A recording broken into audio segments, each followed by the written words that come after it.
Fala, instrutor de classe, fala, conselheiro, tudo bem com vocês? Então, hoje eu vou colocar para vocês um dos requisitos sobre estudo da natureza, onde nós vamos falar primeiramente sobre completar uma das seguintes especialidades: cães, felinos, mamíferos, sementes ou aves. E aí você vai poder escolher vendo a dificuldade que o seu desbravador tem ou facilidade que o seu desbravador tem em cumprir uma dessas especialidades, ok? Vamos lá, a primeira especialidade é a especialidade de felinos, onde o desbravador vai entender um pouco mais sobre os felinos, as características dele, e entra um trabalho que eles vão fazer sobre 4 histórias bíblicas que falam sobre felinos na Bíblia. Então, fica uma dica, de especialidade mais tranquila para você fazer nessa classe. Também temos a segunda opção, que é a especialidade de cães. Uma especialidade que todos gostam bastante, mas ela vem com conhecimento sobre os cães e também ela teve uma pequena mudança, que agora o seu desbravador ele precisa cuidar, pelo menos por um mês, de um cãozinho. Então você tem que pesar. Se os seus desbravadores têm cães, fica fácil de passar a especialidade. Se eles não têm, aí só depois de um mês eles vão conseguir concluir essa especialidade. Cabe a você, instrutor, ver se realmente faz sentido no seu clube você passar essa especialidade, que também é uma especialidade muito legal.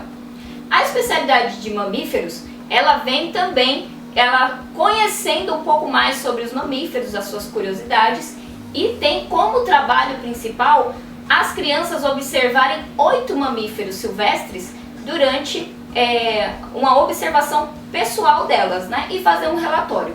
Dessas 8 observações, elas precisam continuar o trabalho, fazendo um segundo trabalho, sobre um mamífero silvestre, contando uma história em cima daquela observação que ele fez.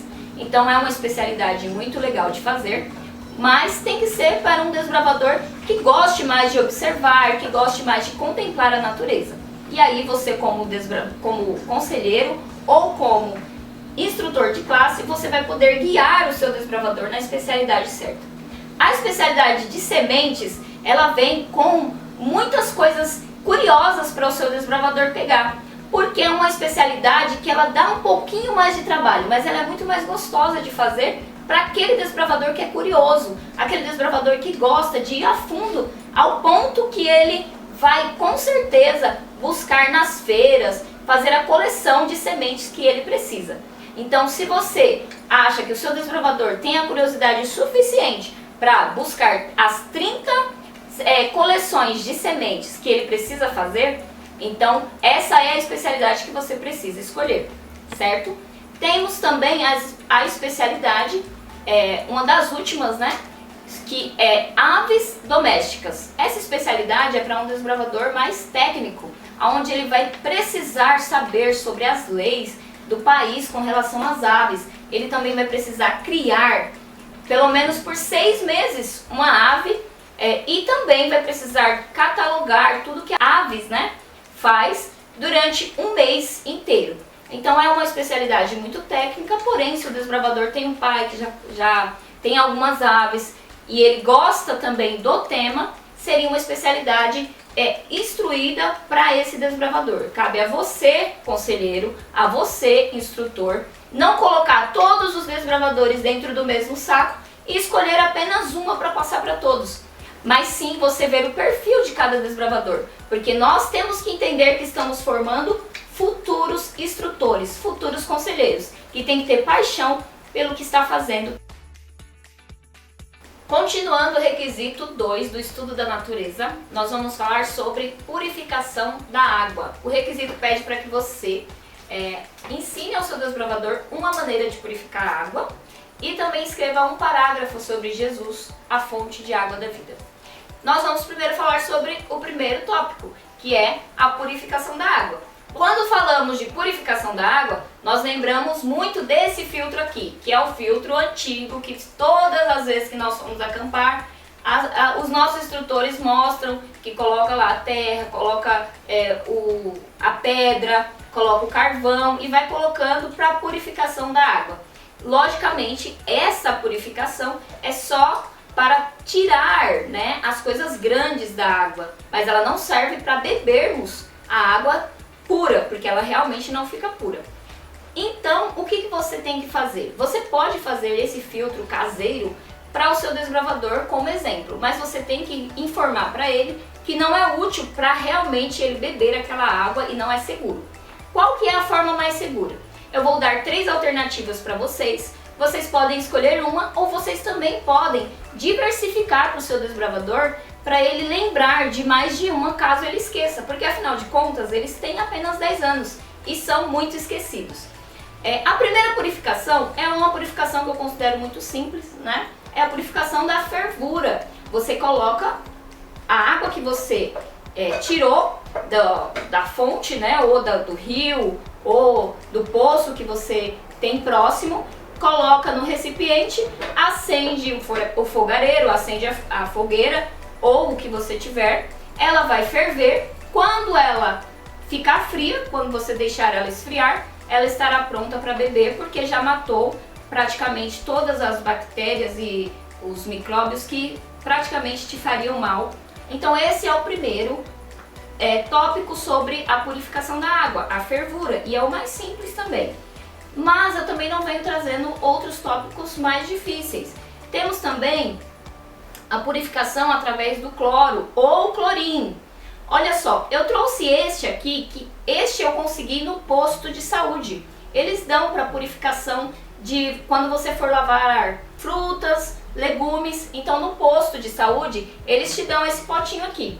Esse potinho, a cada 1 litro de água você põe 2 gotas deste cloro e deixa por um tempo. Você pode mexer, depois de 30 a 40 minutos você vai poder beber com uma segurança maior, certo? Então não é algo difícil de fazer. Por que a gente não precisa de colocar tantas dificuldades para fazer uma purificação? Porque as crianças têm 10 anos. Nós não precisamos ensinar coisas absurdas para elas fazerem, que elas vão ter vontade de fazer, não vão conseguir fazer ou vão fazer errado.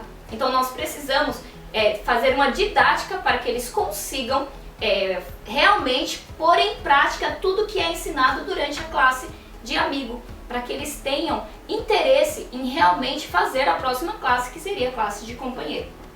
A terceira é uma forma tecnológica, né? Eu encontrei essas fotos aqui e vão ter várias para vocês poderem ver, que são agora os novos filtros, né, portáteis, super tecnológicos, que tem caríssimos também, posso dizer, que com uma rápida pesquisa vocês vão encontrar para você simplesmente tirar a água da fonte ou poço ou rio que você quiser tirar e ela já sai automaticamente pura. Também é um meio. Se o seu desbravador tiver condição de comprar, de levar para o acampamento, se você tiver condição de comprar e demonstrar para o seu desbravador as facilidades que ele pode ter em comprar um aparelho desse, por que não fazê-lo, né? Então fica aí as 3 dicas que vocês podem colocar em prática, mas sabemos que o céu é o limite, não é verdade? Então vocês podem estar livres para fazer qualquer purificação de água, desde que seja segura.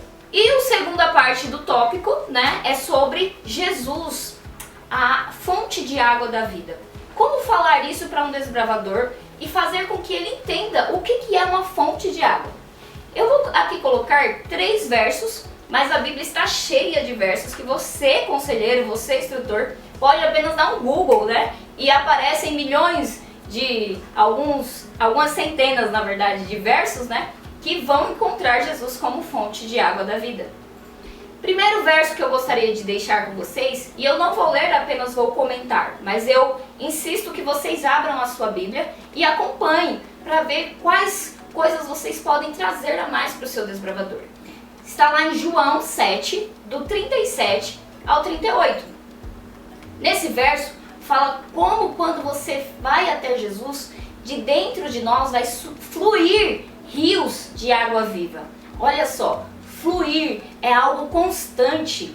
Água viva, o que seria isso na vida de um desbravador? Você pode complementar com João 4, do 13 e 14, que diz que você não terá mais sede. pois Jesus vai dar uma água que você vai se saciar. E não só saciar, mas você vai poder beber tanto dessa água que você vai ser uma fonte a jorrar água. Imagina o que é fonte a jorrar. Significa que você vai poder se encher tanto de Jesus na sua vida que você vai transbordar na vida das outras pessoas. Como passar isso para o seu desbravador? Você pode dizer para ele que Jesus, ele é tão poderoso, ele é tão incrível na nossa vida, que a gente pode aprender todas as coisas que nós conseguirmos sobre ele. E aí, quando nós chegarmos em casa, nós devemos transbordar o conhecimento para o nosso amigo. E assim nós vamos espalhar que Jesus é o amor que nós estamos esperando para na volta dele, nós irmos com ele para o céu.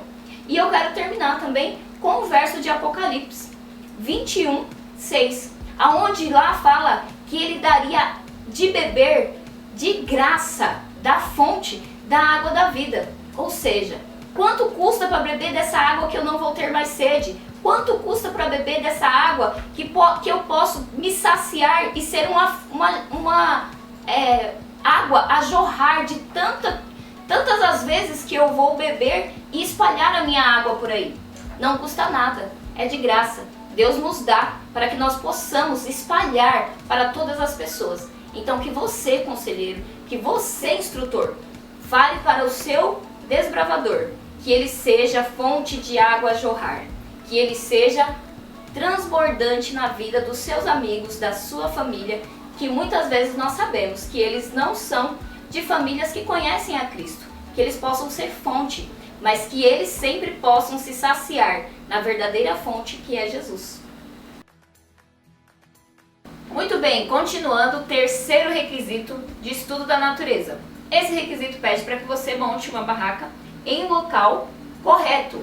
Bom, aqui vai estar sendo projetado, para vocês uma figura com todos os objetivos que vocês têm que procurar para encontrar o local certo para vocês montarem a barraca e instruírem. Mas também nós vamos estar colocando o link aqui embaixo de alguns vídeos que vão estar mostrando para vocês os lugares, as prevenções que vocês têm que ter. Lembrando que não é necessário que vocês coloquem tantas coisas para o desbravador saber, porque eles precisam saber mais do básico, eles têm apenas 10 anos de idade e eles precisam mesmo da prática. Qual que é a prática? A segunda parte, que é conhecer 3 tipos de barraca. Aí pede para que vocês coloquem 3 tipos de barraca. Mas se vocês quiserem apresentar mais barracas diferentes, mostrando formas aonde usar essas barracas que são necessárias para usar em picos, barracas que são necessárias para usar até dentro d'água. Veja só que barraca interessante é essa.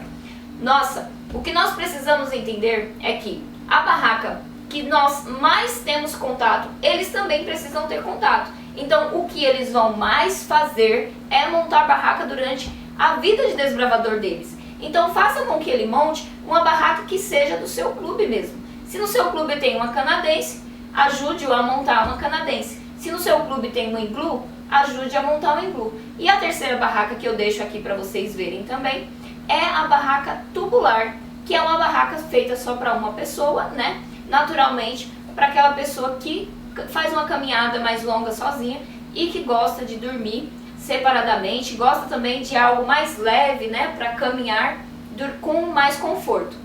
Fica aí a dica para você não se apegar somente às nossas dicas que nós demos nesse vídeo, mas que você se aprofunde mais e que procure cada vez mais ser criativo para que essas crianças da classe de amigo possam entender a importância de escolher a barraca certa para o momento certo.